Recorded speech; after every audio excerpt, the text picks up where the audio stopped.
Macron, Le Pen, Zemmour, Mélenchon, Anne Hidalgo. Vous voulez savoir dans quoi ils roulent? C'est tout de suite sur Rock'n'Roll.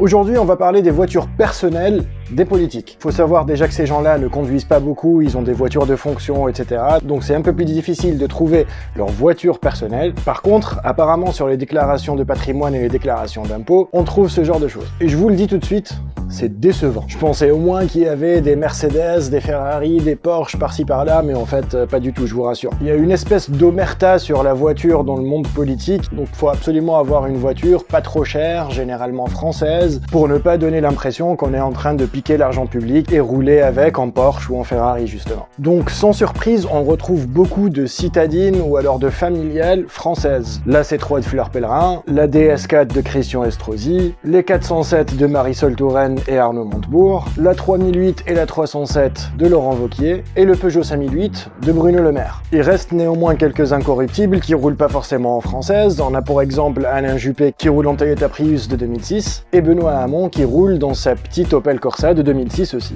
Dans les voitures un peu stylées, on a trouvé 3 politiques. Cécile Duflot avec une 4L, Jean-Marc Ayrault avec un Volkswagen Combi de 88 et Valérie Fournéron avec une 2 chevaux de 76. Je suis comme vous, je sais pas qui c'est Valérie Fournéron. Par contre, celui qu'on connaît tous, Jean-Yves Le Drian, a obtenu la palme rock'n'roll des voitures les plus moches. Il a 2 voitures, une Suzuki Wagon R et une Lancia Y de 2012. Je pense qu'il doit avoir un problème avec la perception du bon goût. Mais dans les stars politiques de la présidentielle 2022, on retrouve Anne Hidalgo avec sa Renault Zoé. Jusque-là, rien de choquant. On retrouve Éric Zemmour qui ne conduit pas et qui n'a pas de voiture. Jusque-là, rien de choquant non plus. Ensuite, on a Marine Le Pen qui roule, elle, en Peugeot 206. Mélenchon, lui, n'a pas de voiture et n'a même pas le permis. Et Emmanuel Macron, lui, avant d'être président de la République, il roulait dans le petit cabriolet Volkswagen EOS. Là non plus, rien de choquant. Donc finalement, c'est l'épisode le plus décevant de Rock'n'Roll. Il n'y a pas de Mercedes, il n'y a pas de Ferrari, il n'y a pas de Porsche, il n'y a pas de Bugatti, il n'y a rien de tout ça. Si l'épisode vous a plu, petit like, petit partage, et on se revoit très bientôt sur Rock'n'Roll.